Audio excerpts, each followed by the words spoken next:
Welcome, investigator. Evil is on the rise. Crime is escalating.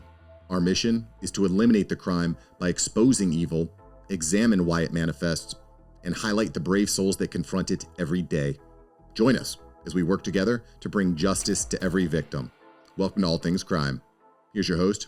Hey, everybody, it's Jared. Welcome to another episode of All Things Crime. I have a great friend, Cloyd Steiger, retired homicide detective from Seattle PD, and now is just author extraordinaire and grandpa up in the Seattle area.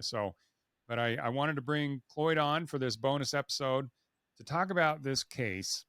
And again, this is one of those that I think as we get into it and as you hear it, you are just it's going to make you as upset as we are, because this case in particular, it's a murder that also has rape and robbery attached to it that I think was totally preventable. And as we get into the details of this case, I think you'll agree. So, but Cloyd, hey, welcome and welcome back to the show. But this is our first kind of bonus episode together.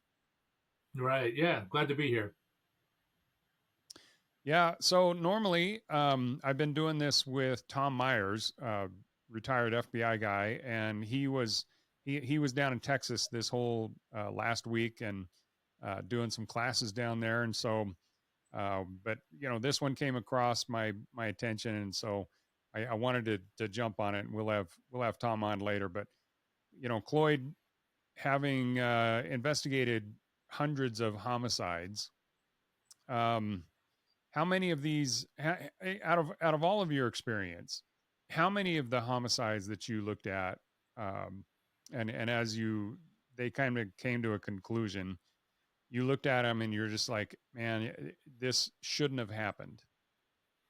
Well, yeah, that's the majority of murders. It shouldn't have happened. People kill people for stupid reasons, and then there's always the ones that have warning flags all over, and people even try to report it or get help for the person, and they're ignored because the system is not set up for it, and they usually have mental health cases and they kill people, and I've seen that time and time again. Cloyd, why don't you get into the kind of the details of the case? Okay, so this was a 20-year-old female who lived in Virginia, and she got married, or at least had a live-in boyfriend. I forgot which one it was. And they moved together to this small town in Maryland, Aberdeen, Maryland. And they rented a room in a trailer park with a trailer with another guy. And they were there. And apparently one night the police were called that said somebody was in cardiac arrest at that trailer park. And the fire department responded, and they responded too. Again, this is a small police department, so they probably go to everything. And went in there and found it was more than just a heart attack. There was a girl strangled in there. She had a phone charger cord wrapped tightly around her throat, and you know I think they made life-saving efforts, but she was dead. She was gone. And I don't know what the scene looked like, but the killer had obviously done something with her body for them to describe it as horrific. One of the mistakes the detectives made was telling the mother this. Don't tell the mother that, but you know that this was horrific and there were terrible things done. You know, your daughter's dead. That's enough of a big slap. Don't add the rest of that stuff. But anyway, and they did, and apparently it sounds like early on they suspected this 17-year-old who was renting another room in the same trailer, and they glommed onto him, but they didn't have enough to begin with. Somehow they got a DNA sample from him. I'm not sure how, if it was from a toothbrush in his thing or if they actually got it from him. And, you know, a couple months later, they matched it to him, and he was arrested for the murder. And right away, they found out this guy is not only, he's an illegal alien from El Salvador who crossed the border in Texas alone at 17 and was sent to Aberdeen to live with an aunt or something. But that he was also a member of MS-13, which is a notorious Salvadoran street gang. I've investigated murders involving Salvadoran MS-13 suspects before, and they're brutal and sociopathic, and they don't have any value of life, and it's just they'll kill somebody for a blink of an eye, and it's kind of a mark of their machismo and stuff, to be a tough guy who will kill people if asked to, and they're big into drug running and stuff. So how this guy walked across the border, apparently was stopped, they identified him as a juvenile, unescorted. Nobody vetted him to find out he was an MS-13 gang member, at which point they should have detained him and then sent him back to El Salvador, but they didn't, and they let this guy go through and released him into the country. And this is what happens when you just open the borders and let people flow through. I'm sure there are some very good people that just want a better life, but unfortunately, they're the minority in this group. The rest of them are, driving for drug trade or, illegal for other criminal activity, and then human trafficking and all that kind of. It's a Pandora's box. It's been opened. And this is what you get. People get killed. There are real victims to this. People think, one of the things that really irks me is when people say the word migrant when they mean to include all migrants. They're the people that are legally crossed and went through the process, and the people they're not the same. Okay, people that legally go through the paperwork. First of all, they're obviously rule followers because they're doing that. And second of all, they've been vetted. They have an interest, and I have no problem with legal immigration, but these people that just walk across the border and are released into the country and they're committing crimes left, you see it almost every day. Somebody was killed somewhere. There was another one, and some other MS-13 people killed a 15-year-old boy last week, in the U.S. that had come across illegally. So it's outrageous. And this girl who was autistic, obviously high-functioning autistic, didn't deserve to die like this, and it was a horrible death, I'm sure.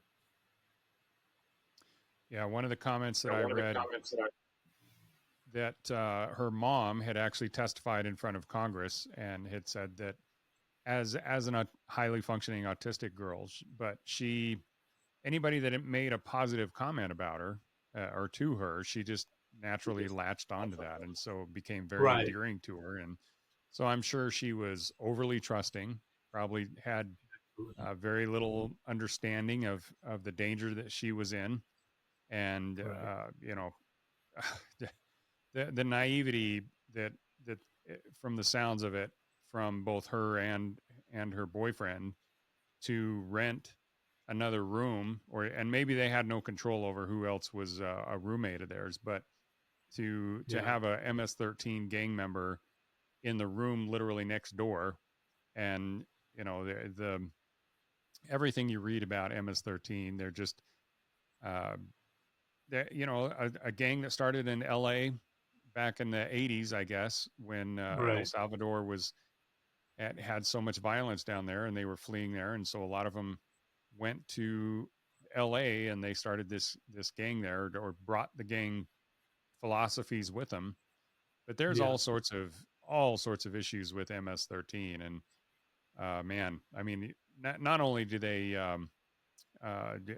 have zero value for any other life, but they also, like you said, kind of a rite of passage into the gang is to literally go out and murder somebody. So the thought of taking somebody's life and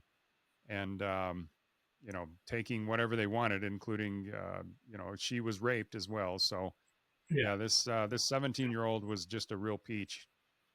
Yeah. Well, the thing, like I said, they have zero value of life. One of the MS-13 cases I handled, I remember this gang member shot like 5 or 6 people and killed 2 of them over 2 days for no reason. And the first group was just a family in a car he walked up to and shot because he thought they looked like gangbangers, and they weren't. And then, so that's the thing. These guys are just, no big deal. That's just what they do. And then they go, if they go to prison, they're lucky because then they'll live. That's the thing about it, because they get killed all the time too. And so, they have no value. And I have a feeling this girl was posed based on reading between the lines about the horrificness. Of course, you're talking about a department that has almost zero experience in homicides. So any murder, they would say, is a brutal murder, but they seem to make a point that this was horrific, is the word they use. So I'm guessing her body was posed and things like that. That is really hard to see, hard to look at. But then you got to deal with it. And fortunately, they did a good job. They got the guy in the end through DNA. Again, I don't know how they got the DNA. I don't know if this guy was, if they put this guy in custody on an unrelated charge and to hold him until the DNA came through, or if they let him go, then they're really lucky he was still around when they got the DNA. Although he may have, if they didn't arrest him right away, he may have thought to himself, "Oh, no big deal. They don't have anything on me." And then the DNA came up and they got him. Yeah, well, and especially when going to prison for a lot of these guys is just, it's no big deal. I mean, It's like a they have, vacation. the gang is active in there in prison as Yeah, well, and they get yeah. housing and 3 squares a day, and they get to hang out with their buddies. And prison in the U.S. is a cakewalk. They probably Compared have to El cable Salvador, TV, you're and right. Yeah, yeah, it's just a joke. I mean, it's yeah. we it, and it's crazy that in today's society in the U.S., it seems that we treat our criminals better than a lot of our actual citizens. I mean, Well, there's and it's getting worse because that's been the whole problem with the criminal justice system the last 5 or 6 years, is it's all suspect or defendant oriented. What can we do to help him at the expense of the victim? So, and that's not the right way to do it. We go through this phase. We were this way in the early 70s too. Oh, they're just victims of their circumstance, just like the thing in New York where Eric Adams, he wants to put up kiosks in stores if they're shoplifting where the suspect can get services. Put them in jail. That's the only way you stop this stuff. You charge them and arrest them. People think twice if they don't want to go to jail. This touchy-feely crap is why crime is out of control, because everybody is, again, leaning toward helping the defendant or the suspect. I'm sorry, help the victim. To heck with the suspect. Help the yeah, victim. yeah, it's crazy how often, and you can read just about any story in any news outlet, and the focus on the victim is so minimal, to what the Absolutely. victim and the victim's family went through or is going through. And Yeah. it's like, I shouldn't say any news outlet, but the Many. the focus on the actual crime, they cover that a little bit, and then it's almost like, this poor suspect killed this girl Right. because he comes from a poor country. Right. And Well, here's the deal. The suspect made a choice to act. The victim didn't make a choice to be a victim. So that's why where the onus needs to be on the victim and defending him or her, and as opposed to the suspect. I have a friend who he just left, but he was a senior prosecutor I did a lot of murders with. And a couple of years ago, he called me on the phone and he said, when I walk into my office at the prosecutor's office, I'm not sure if I'm in the prosecutor's office or the public defender's office. And that's just outrageous, to yeah, have the prosecutor worried about that. Your job is to prosecute, right? And sure, in early minor crimes, if there are diversions you can do, great, do them to break the chain of criminal activity. But once you get to a certain point, it's over. This person's going to commit more and more crimes, especially if they just get a slap on the wrist for serious crimes. They're going to continue to commit crimes, and hundreds of victims will be victims that didn't have to be otherwise. oh yeah, well, our system doesn't work if there No, isn't a robust defense and if there isn't a robust prosecution. And exactly. They're two different like jobs. you Let the said, defense be worried about the defendant. The defense will be worried right, about the defendant. Prosecutors should be worried about prosecuting. yeah, but boy, with some of these prosecutors, and especially in some of these bigger cities, No, yeah. they're more focused on being a defense attorney than That's they what are it's about. prosecutors. That's what it's Even the about. And again, I DA. have So no it's problem. Yeah, I have no problem cutting slack to people who committed their first or second crime that is relatively minor. But if the first or second crime is murder, no, I don't have any sympathy. But and they're working and you want to, or minor drug violations in the possession, and you want to divert them to something to break the pattern. Great. But after a while, after one, you give them one, maybe two chances, and then they're done. Then you just prosecute. yeah. Well, and clearly, boy, the red flags should have been up all over the place. I can't imagine, what these the ICE and Border Patrol guys are going through, because they have they have to know, excuse me, they have to know that a lot of these people coming through, I mean, they're identified as Right. um, a minor, supposedly, and I'm sure this kid didn't have any ID on him, but regardless, 17, that Yeah. boy, and when I'm sure he has tats all over the place, as most of these Oh, it MS-13 probably guys. says MS-13 on him. He has Yeah, MS-13 tats. They all do. So, it's a symbol of pride for them. And that should be, you should say, put him in holding, and we're going to hold him for an immigration hearing and hear all the stuff. And then the judge is going to say, maybe he'll get up there and say, I'm trying to escape the gangs, which is probably not true. But if, look right. into that. But yeah, but I'm sorry. I have no sympathy, and I do have a ton of sympathy for the Border Patrol guys and ICE. I worked with a lot of ICE people, and I had to go to the border a couple of times when people that I was chasing for murder tried to slip out of the country, and talk to those guys, and they were overwhelmed back then. And it's 10 times worse now, and the morale is so low, and they can't keep Yeah. people because they're not supported by the government at all. The government thinks they're a bad thing to try to secure the border when that's their job. That's where they're created. Yeah. Well, it's equivalent of living somewhere close to a major population, and not only taking all the locks off of your house, but throwing the doors open and just leaving the doors open and putting signs out That's and right. saying, "Hey, come on in. Take whatever you want, and my family's in here. Go ahead and abuse them if you want. It's all okay." And Yeah, well, to that's me, that's it's exactly the same. It's a yeah, political pawn, and these people that are doing it for political reasons either don't know or don't care about the other ramifications. yeah, which is a level of evil that I just don't think most people understand. It's It is a level of evil. Yeah. yeah, I don't know if you heard, Cloyd, about a year, maybe a little more than a year ago, I did a whole series on what I called the um, evil, the beast, and the buffet. Mm-hmm. And I actually described several layers of evil. And to me, the worst level of evil are people that use other people to commit evil acts, and Right. or allow consciously allow people to get away with crimes, and even create chaos through crime, and they do it all purposefully. And Yeah. to me, that you just can't. I mean, I'd rather deal with an actual suspect that had killed somebody than somebody that inspired that act. and Right.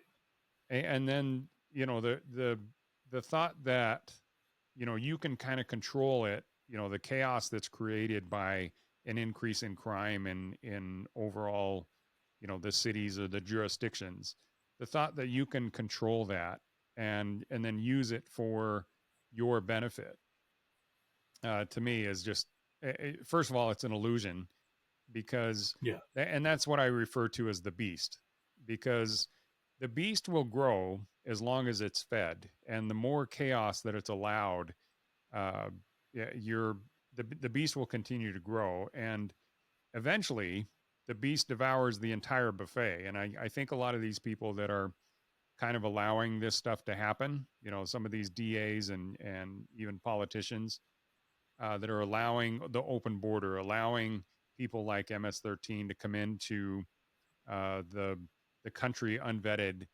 Um, they think that they're kind of isolated and secure from it personally, Right. and maybe even their families and their supporters. But we're all on the buffet, and it doesn't matter Yeah. if you're on the beginning or the end. Eventually, the beast is gonna consume us, and where you are on the buffet doesn't matter. And No, that's right. anyway, 100%. Yeah, you're right. And yeah, these people, again, they're doing it for personal gain, whether it's political, financial, or whatever. And it's, I believe it's intentional. Why are they letting all these people? One of the people I love listening to, and I can't remember his name offhand, Tom something. He was the former head of the Border Patrol, and he speaks a lot to Congress. And that guy tells it like it is. He oh, tells it like Holman, it right? is. And yeah, I think that's right. What a great spokesman for the Border Patrol, And he's not, Yeah, he doesn't speak as an administrator. He speaks like as a guy who's been boots on the ground, and he tells the truth, and he's sharp enough when he gets attacked, he can swing back. So, I mean, you got to listen to guys like him. You got to listen. But again, it's not that they're just, they don't think they need to. I believe you're exactly right. I believe this is an intentional act to bring these people over for whatever reason, political, financial, whatever it is. Well, and that's why this Kayla Hamilton, this 20-year-old girl that was murdered, when her mom was up at Capitol Hill testifying, she's like, this shouldn't have happened. There's no reason that this Not at couldn't have all. been avoided. And Yeah. the fact that this MS-13 gang member was in the country illegally, and he had no business being here. Yeah. So none at all, and should have been shipped right back. But and part of that whole process is the terminology used. Well, first, I talked about people calling them migrants and equating illegal and legal migrants. It's also calling them undocumented. They just don't happen to have their papers. No, they're illegal. They've committed a crime by entering the country illegally. There's things in place for asylum. Of course, that's abused left and right too. If you're truly seeking asylum, you can do it. But there are steps you have to go through. And the problem is when you do that, you minimize everything. And like this mother said in her testimony, I never thought this had happened to me. It could be anybody's daughter, absolutely anybody's daughter or son that this happens to. Like I said, the other 15-year-old that was killed by a group of MS-13 last week, I forgot where, in the U.S. But, it's just like they have no empathy for these people that are losing their family members. And wait till it happens to you. God forbid somebody in your family gets killed by one of these guys. But, to them, it's just, I don't know. It just drives me crazy. Well, it's ironic that, Nancy Pelosi's husband was attacked by illegal alien. Yeah. I mean, he happened to be a kind of a reporter type, photographer from Canada, right. But he was still in the country illegally. He shouldn't have been here. Illegally, yeah. And but even with that, her husband being attacked, they still don't do anything. So it's just interesting and it's not just one side of the political spectrum either. It's interesting that different people view this whole immigration thing in different ways of how they're going to take advantage of it. But regardless, it's the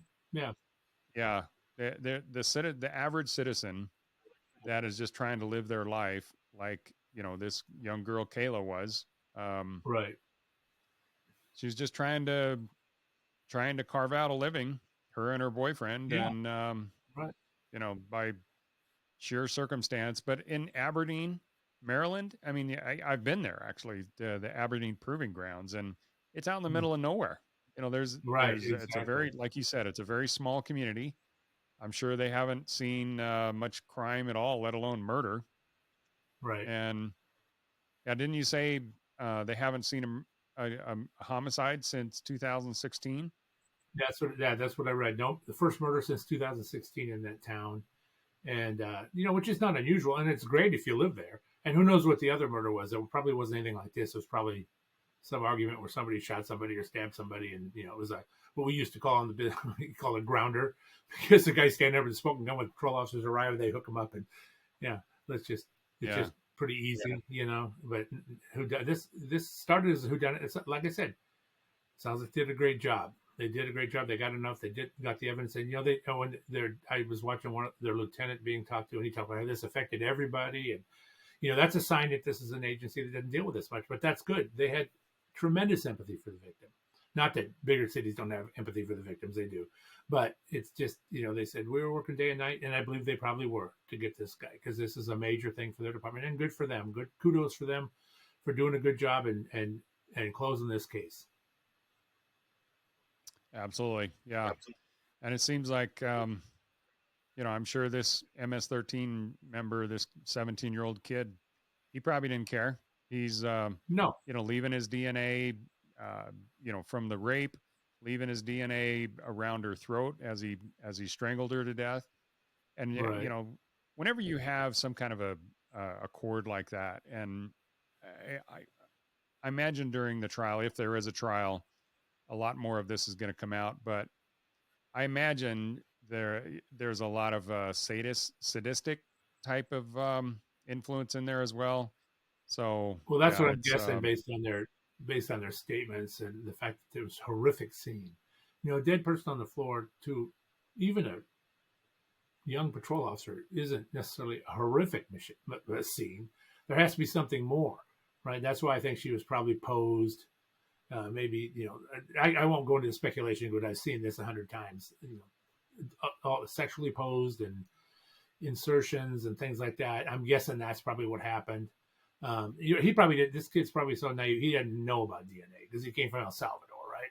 And nobody investigates murders in El Salvador; they just happen. So that's the thing. well, this is another case that it's amazing. They're saying that everywhere is a border town now, and so Everywhere. these, Yeah, because they're shipping them all over the country. Yeah. yeah, here they are, Aberdeen, Aberdeen, nowhere Maryland, near the just border. Yeah, it's a couple thousand yeah, miles from the border, right? Yeah. So yeah, 45 minutes north east of Baltimore, and right. Yeah. right in between Baltimore and Wilmington, Delaware.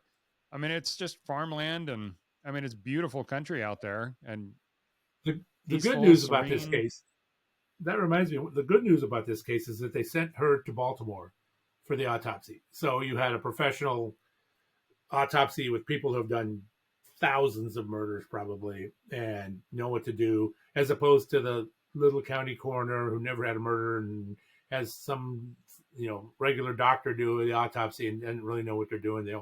Thank God they sent her to Baltimore. I'm sure that would be key in the closing of this case. Right. Well, one more case that needed some more light, so that's why we wanted to focus on it. But just remember, terrible case. If you're listening to this on our YouTube channel, we're going to have some more illustrations, so you can kind of see a little more of what's going on. But the important thing is you need to be vigilant. You need to recognize that it doesn't matter where you are in the country. There's a chance, and there's people all over the place. I just finished an interview with a guy named Jimmy Toro. Fascinating interview. He was abused from 4 years old on in just crazy ways. And yeah, when you hear this interview, Cloyd, it's going to blow your mind. But there's these predatory types are out there, and whether they are gang related, whether they are just pedophiles, there's all sorts of types out there. And as individuals, and especially as men, our responsibility is to protect our families and our communities. And we all have to step up. But just having situational awareness is a huge one. Like, it's huge. As soon as I saw an MS-13 17-year-old gang member moving into the room next door to my girlfriend, man, I would have been out of there. So yeah, exactly. Just a lack of awareness is I mean, obviously none of this is the fault of the victim, including her boyfriend, but trusting in total strangers to your safety and well-being, you just can't do it anymore. You can't, unfortunately. Yeah, you're right. All right, Cloyd, I appreciate you coming on and talking about this case with me. Yeah. All right, buddy. Anytime, buddy. Thanks for joining us. Your attention today brings us one step closer to exposing and eliminating the evil that brings crime to our communities. Hit subscribe and share this episode. Together, we will bring justice to every victim.